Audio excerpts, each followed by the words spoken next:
All right, y'all. So we back once again with another video, man. Now tonight was the Tuesday, June 14th, 2022 edition NXT 2.0. And yeah, man, overall I thought tonight was pretty solid to say the least, actually, if I'm being totally honest with you, which I am. We kicked things off with the tag team titles on the line. The Creed brothers in their first title defense against the team of Malik Blake and Idris Enough. Yeah, whoever decided to put this match at the start, I thought this was a really good idea, considering the fact that this was actually a pretty good tag team match for the tag team titles. And no, I think everybody and their mom, watching NXT tonight would knew that Malik Blake and Idris were not going to win the tag team titles.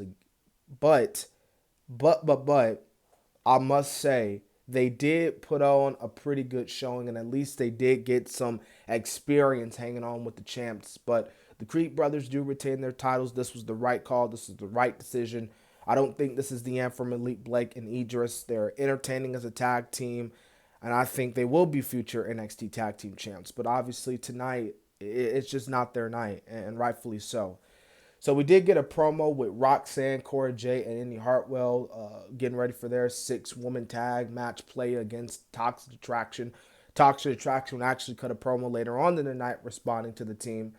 But we do get a women's match between Fallon Henley defeating Tiffany Stratton. And when it looked that Tiffany Stratton was going to get the win. We do see Wendy Chu coming out, obviously, with, I don't know what that was, like glitter. I don't know what that was, but it allows Fallon Henley to obviously get the win over Tiffany. I mean, this was a match, to be honest with you. This really didn't last that long, but obviously they are starting up a feud between Tiffany Stratton and Wendy Chu. That should be pretty solid stuff there. But Fallon Henley gets the win. So, hey, at least it's good for her. Her and Josh and Brooks are going to be celebrating tonight. Now, we do get Braun Breaker backstage. He's actually with Cameron Grimes. Obviously, Cameron Grimes is a little sad, and stuff. And Braun's like, hey, man, look, I know how it feels, to lose the championship. And Cameron's like, hey, man, I appreciate it, but I don't really, like I said, I'm not really looking for sympathy right now.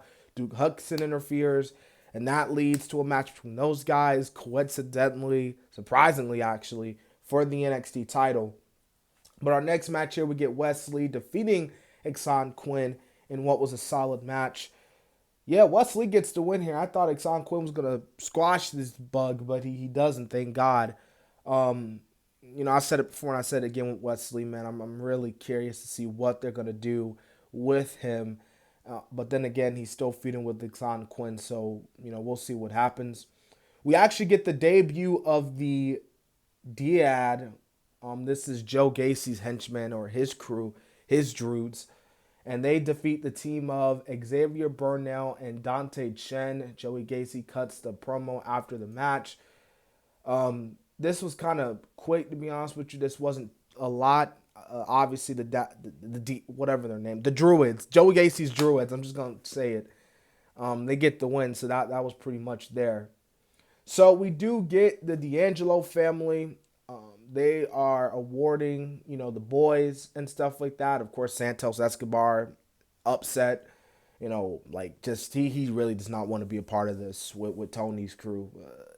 Neither are Legado del Fantasma, really. But anyways, Carmelo Hayes comes out because Tony's like, look, I know I'm the Don of NXT, but you know what would be even better? I want a title around my waist. So this results in those two guys are going to be having a match next week, Tony D'Angelo and Carmelo Hayes, for the North American Championship. So that should be pretty good stuff there. Now, we do get the NXT title on the line here. Braun Breaker defeating Duke Hudson. Now, this is a solid match. Really solid stuff. But it was after the match that got people talking because Cameron Grimes comes down to the ring and notes that, Breaker didn't have to work as hard as he did to get where he's at because everyone knows who his dad is. So, everyone was like, ooh. But basically, Cameron was like, look, man, you and I, Great American Bash, July the 5th. And I actually want to point out something here before I move into my next point. First things first, like I said, solid match. And Cameron Grimes and Braun Breaker, man, that's a match I wouldn't be surprised that gets made. Like I got no problem with that. I think that should be a really good match for the title. But Apollo Crews, they did have a vignette for him. I really like that vignette. You could obviously tell they're making Apollo Crews a babyface. I'm still curious on what they're gonna do with Commander Aziz. Is he gonna be on the NXT or what they're gonna do with him? But we'll see. Uh, we get a backstage. Well, actually, before we get that, we get the debut of the former Fabian Niker quickly defeating Guru Raj, Giovanni Vinci. That's his name. I think that's how you pronounce it. We get Grayson Waller and Sol Sequoia. They got a backstage confrontation, so they're going at it next week. Then we get what was, in my opinion, a solid tag team match play between Carmelo Hayes and Trent Williams, defeating Two Dimes and Sax. Who got released? I think one of Tony's boys got released, actually. I think it was Two Dimes. I think he got released. I don't know, but one of them got released. I think one of them felt like a policy, a wellness policy. I don't know. But we do get the main event. Cora Jay and Roxanne and Indy defeat the team of Toxic Attraction. I thought this was the right call. Obviously Roxanne, you know, she just won that breakout tournament, so you got to get her some wins. But I'm really curious though on what they're gonna do, because with Roxanne, it's like what she's gonna do, because she could either go after Mandy or she can go after, along with her best friend in the world, Cora Jay, the tag team titles. Either way, Toxic Attraction, they about to lose them titles. Me personally, I would go after Mandy. Like Indy, we saw Indy earlier in the backstage promo. She was like, I don't got no real friend. So screw it. Have Indy and Cora team up. They could, they all three of them could be best friends. Go out for a play date and have them win the titles. I don't know.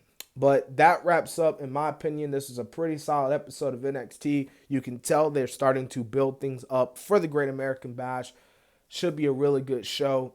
And hope you guys enjoyed my review. Make sure you like, comment, and subscribe. This has been the Kid DC Wrestling. And so, yeah.